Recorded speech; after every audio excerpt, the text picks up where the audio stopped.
Welcome to Making a Murderer, Rubberducky YouTube channel.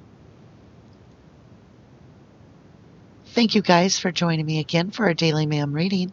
We're going to do the CASO Investigative Reports. We're on part 23, which is pages 221 through 230. Page 221. Type of activity, telephone contact with Assistant District Attorney Jeff Froelich.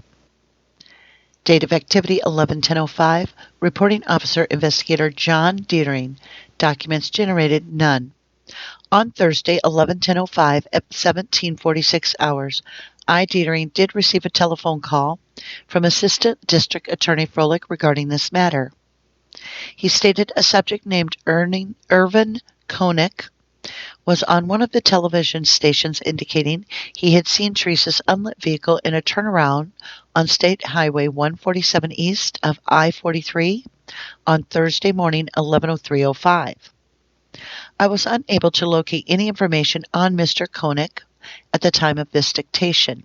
Investigation continues. Investigator John Dietering, Calumet County Sheriff's Department. Page 222.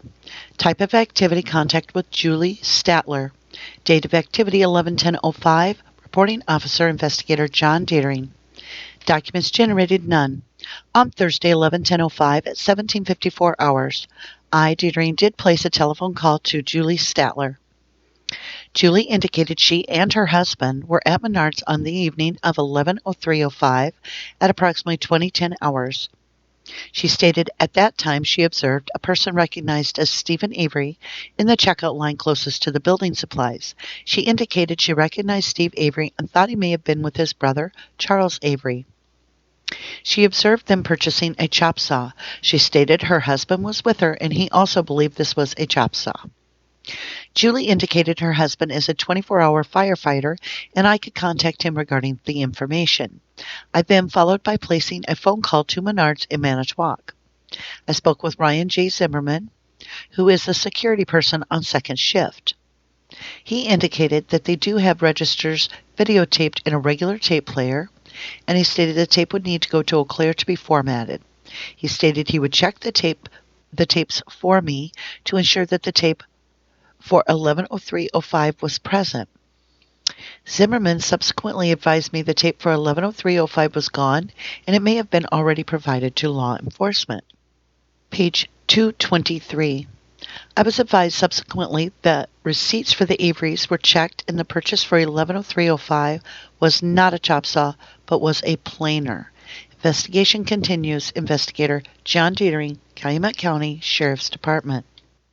Page 224. Type of activity, contact with Green Bay Police Department. Date of activity 11/10/05. Reporting officer investigator John Dietering. Documents generated. Facsimile transmittal. On Thursday 11/10/05 at 18:26 hours, I Dietering did speak with Officer Fred Latinen of the Green Bay Police Department. He advised me the Green Bay Post Office pulled a piece of mail off their conveyor and reported it to the Green Bay authorities. He indicated the piece of mail consisted of a letter without an envelope, which was folded in thirds. He stated there was no stamp attached. He advised me the note was addressed to Manitowoc Sheriff and had Avery written on it. He indicated to me the note, upon inspection, revealed that the writer indicated a body was burnt up in an aluminum smelter at 3 a.m. on Friday morning. He indicated the note was signed Sikaki. He stated the note was written in blue ink and had both printing and cursive writing in the body of the note. He indicated the mail that was being sorted in Green Bay comes from Manitowoc, Two Rivers, Green Bay, and Dupere. Latinen advised me gloves were used to handle the processed piece of mail, and the note would be held at the Green Bay Police Department subject to our contacting them. This agency did receive a facsimile transmission concerning this matter, a copy of which can be found incorporated into this report.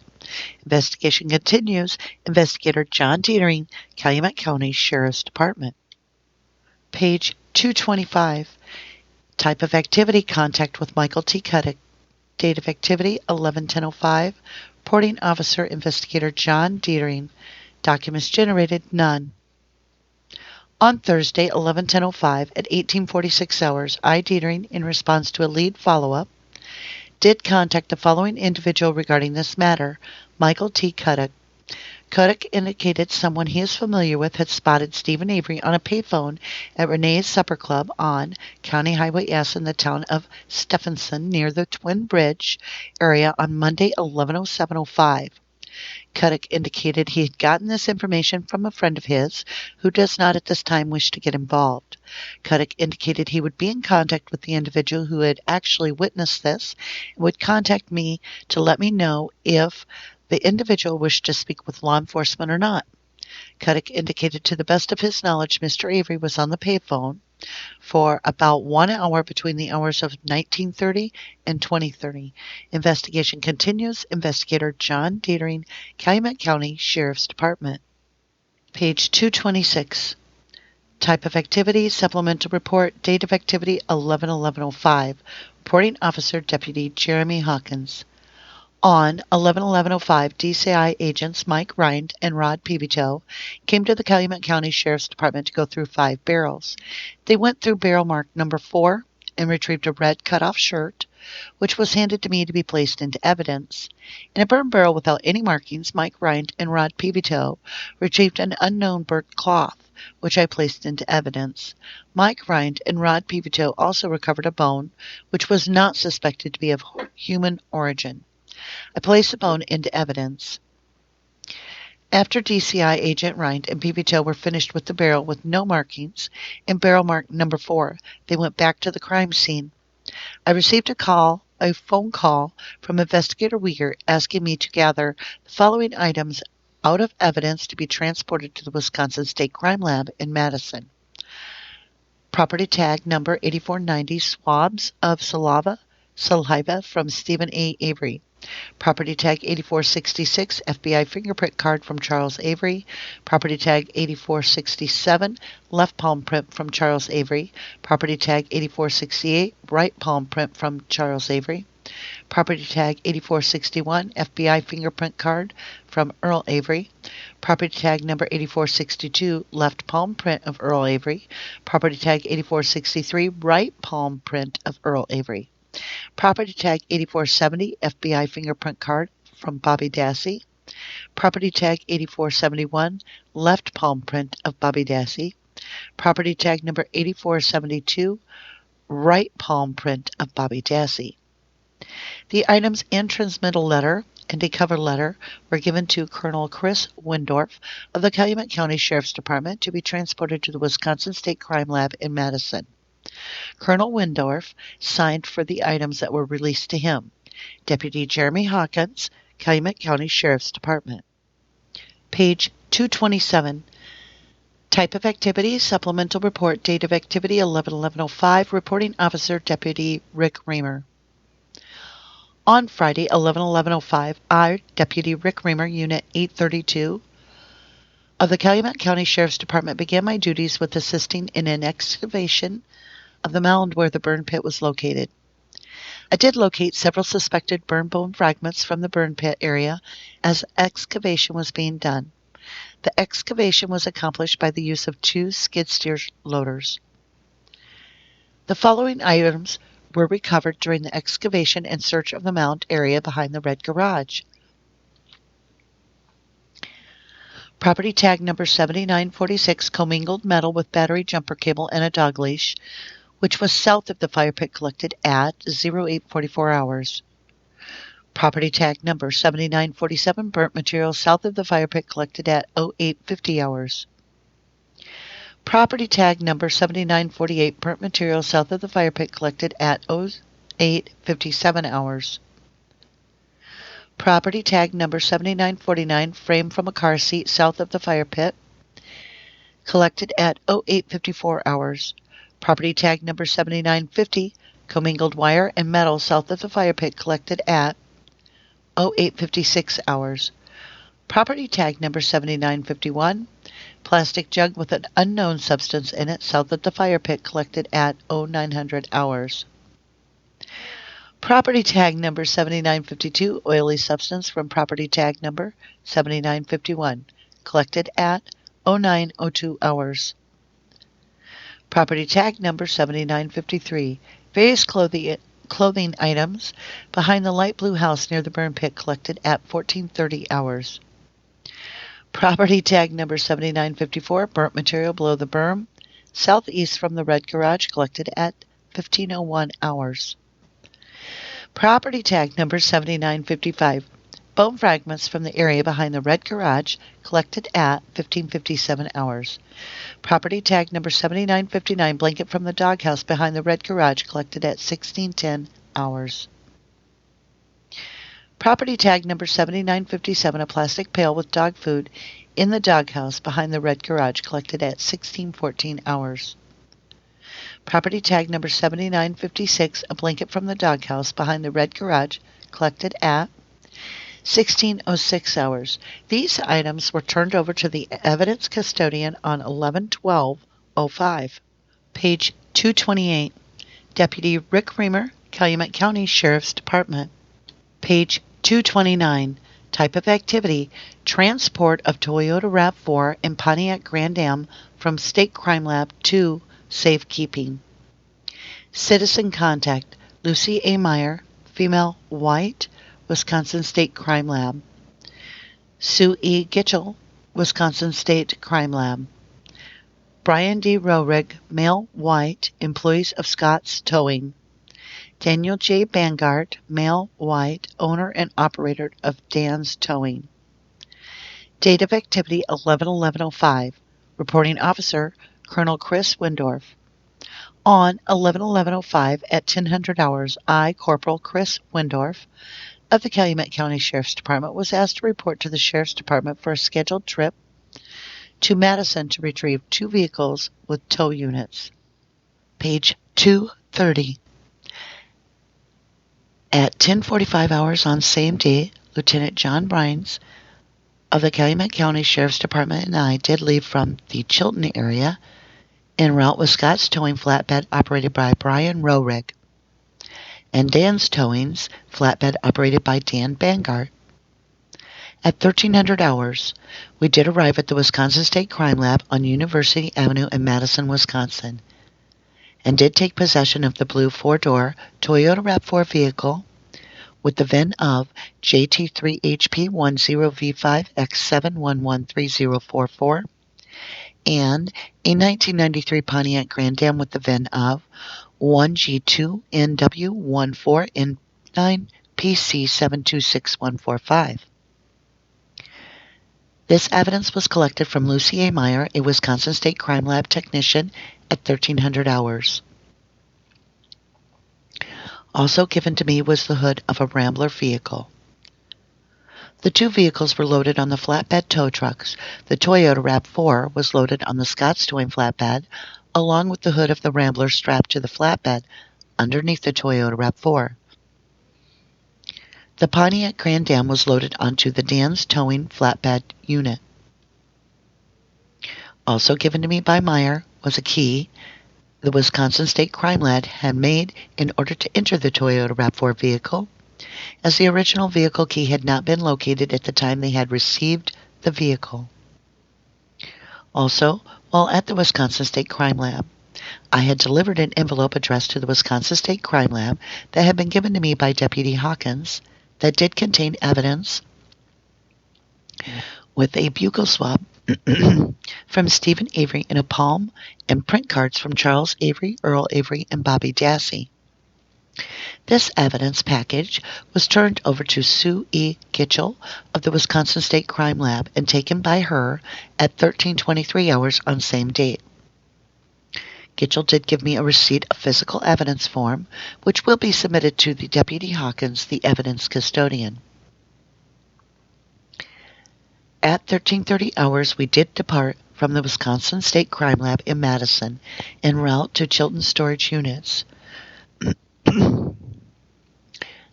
During the return trip, I did have constant visual of the Toyota RAV4 and there was no entry made to the vehicle by anyone. The vehicle did not come off the tow unit until 1540 hours, when we arrived at the Chilton storage unit where the vehicles were stored. The Toyota RAV4 was stored in Unit Number 7 of the storage units off of Mary Avenue in the city of Chilton. I did personally view the offloading of the vehicle and did utilize the key that had been made to turn the wheels so that it could be placed inside the storage unit. I then did tape the vehicle doors with evidence tape and initial date and timestamp such evidence tape. The unit was closed and locked with a fresh brand new master lock key lock that had been removed from its packaging. Lieutenant Brines did remain with the Pontiac Grand Am, and he did evidence tape, seal the doors to that vehicle, and initial the evidence tape as well. See supplemental report from Lieutenant Brines. Well, let's go ahead and start a review. We're going to start on page 221, and it is a telephone call between Jeff Froelich and John Dietering, and they're talking about a gentleman named Irvin Koenig, and he was seen on the television station indicating he had seen Teresa's unlit vehicle in the turnaround on State Highway 147 east of I-43 on Thursday morning, 11/3/05. So, that is very interesting. He is not the only eyewitness that has, phoned in or made note that they have stated that they have seen a suspicious or very like vehicle of Teresa's and even called it her RAV4 right at that turn. And then, let's see, 224 I thought was interesting. Very interesting because we get the sick keynote. So for those of you that don't know about the Sickie note, we're going to go through this a little bit, then we're going to show you what it is. So an anonymous note was found in the Green Bay post office, and it was on the conveyor belt, and it didn't have a letter it wasn't a letter with an envelope. It was just a piece of paper folded in thirds, and that it had no stamp attached. It was written in blue ink and had both printing in cursive and hand printed. So they do say claim that gloves were used. But let's go ahead and look at the Sickie note letter. So this is what the Sickie note was, and it was folded in third, kind of like the license plate, by the way. Interesting that I thought of that. But it says on one side, it says body was burnt up in aluminum smelter 3 a.m. Friday morning, Sickie. Then on the second side, it says Manitowoc Sheriff Avery. Now, all this other stuff down on the bottom on this one, as well as on the top on the left, are all written by people after it was found for court processes. So I find it interesting that the words burnt up in have little tiny dots above them. Let's see if we can make that just a little bigger. I don't know if you can see. But it does appear like it was erased or whited out, and it wasn't completely done. They left remnants of it. And then the new words burnt up in got added. That's just something that I've always thought. But what's really strange about the Sickie letter, for most of us, there's so much weird about it, is that aluminum Manitowoc Sheriff is all in cursive, but everything else is hand printed. Well, and up. The word up is in cursive in. So it does look like burnt up in is in cursive. Aluminum's in cursive. Manitowoc Sheriff is in cursive. Whereas everything else appears to be printed. Excuse me, I still have a tail end of the cold. We're getting over it though. Friday is missing the A, which is interesting. So this is what the letter looked like that they found. What was really strange is that this is being found early on, before that they have found burnt bones. So how did they know anything about the burnt up? Why does it say aluminum in cursive, Manitowoc Sheriff in cursive, burnt up in cursive? Very interesting. Jumping over to 225, we have a Cuddick here, Michael Cuddick, and he's telling us that Stephen did use the payphone for about an hour, and he says it was on Monday, 11:07:05. So Stephen would have been on the phone for almost an hour, and it looks like it would have been 7:30 at night to 8:30 at night, and it was a payphone. Maybe he doesn't get reception up in the North Woods up there, and it was an important call. I mean, there is a lot of stuff going on, so I don't find that very worthy of investigating myself, but maybe they did. Page 226, we have DCI agent Rind and PV Toe, and they're transporting these fingerprints. But what they did say is they were finishing with barrel with no markings and barrel number 4. So we definitely have a barrel that is not numbered 1 through 4. It is with no markings. So that does mean there are 5 barrels. And then we're going to jump. Excuse me, you guys. I am so sorry. This cold is, I'm trying to do this, but I've recorded this like 6 times. It's not going to get any better. I apologize. 230 is the page. And it's talking about how that Meyer, the state Wisconsin crime lab tech, had given him a key, but the state had made in order to enter the Toyota RAV4 vehicle, as the original vehicle key had not been located at the time they had received the vehicle. But we all know that we have the lab tech that was taking photographs, Grovey, or I think that's his name, he said it was already open when he went in to take photographs. So then if it was already open and they're only using this key to gain entrance, why did they make the key? When did they make the key? Who had been it prior than the photographer? I mean, it just doesn't make sense to me. But the most interesting part of this entire 10 pages for me was right here, the Sitka note. And I do have a video on that. It just kind of goes over what we just went over, but it does do a little bit more on the paperwork, and you can enjoy that video. It's only about, probably 5 minutes long, and it was my very first video ever. So it's done on my phone, and I'm still proud of it because of the fact that that took a lot of initiative for me to film that first video. So thank you guys again for another good read, and we'll get together again tomorrow. So that was very fun to be able to find the Sitka note. It has troubled a lot of us. A lot of sleepless nights over the Sitka note. You'd want to call it a red herring, but it gets found before the bones do. So that's a big deal. Even Zellner does believe that it's an actual anonymous tip. So Daily MaM Reading CASO Part 23 complete. And we're heading for Part 24 tomorrow, which is going to be a lot of fun to do that with you. I do appreciate having you guys with me. I was going to read it anyway, and being able to share it with you guys is wonderful. And getting the feedback and the fresh eyes, it means a lot to me. And I thank you for your support, and I thank you for the support of the channel, as well as the support of Stephen and Brendan as well. The public awareness that we're doing is priceless, and it keeps them safe and sound.